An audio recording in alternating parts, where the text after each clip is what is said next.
Murray.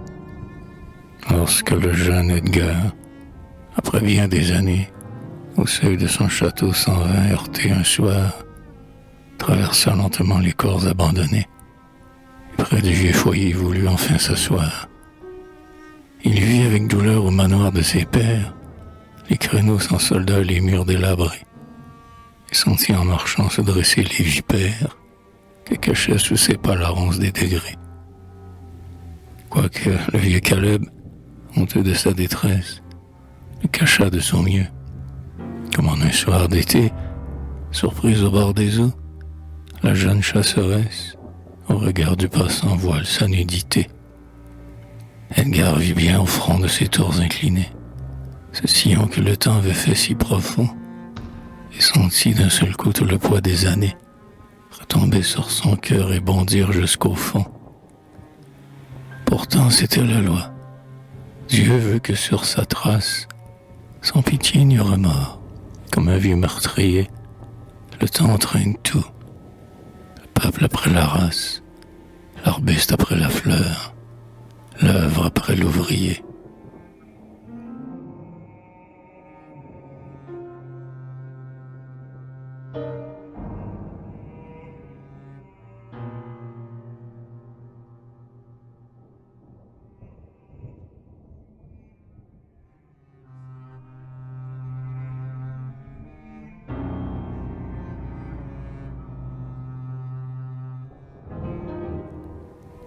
Mais moi, qu'ai-je éprouvé lorsque sous votre ombrage, après 4 ans passés, retraite de Murray, ainsi qu'un voyageur surpris par un orage, je vins, triste déjà, demander un abri.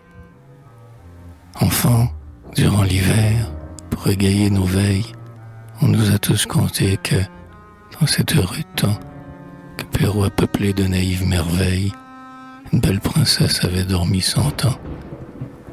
Et lorsque la vertu de quelque anneau magique est enfin secoué cet étrange sommeil, après ce siècle entier d'un repos léthargique, elle sortit du bois jaune et le teint vermeil. Ah, moi j'ai cru renaître ces jours de féerie, comme elle, à son réveil, voyant mon retour, la demeure aussi neuve et l'herbe aussi fleurie, et l'ombrage aussi frais des arbres d'alentour. Le temps, ce vieux faucheur, qui renverse et qui passe, semblait avoir pour moi fixé ses pas errants, comme si, dans ce coin oublié de l'espace, quelque autre Josué l'eût arrêté 4 ans.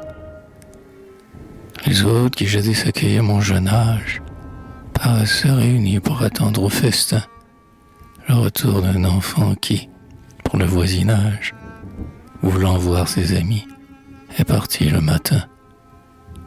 Ils avaient parcouru cette vie escarpée, exempte des noirs chagrins si prompts à l'assaillir, et, dans sa voie étroite et de ravins coupés, marché sans se lasser et vécu sans vieillir.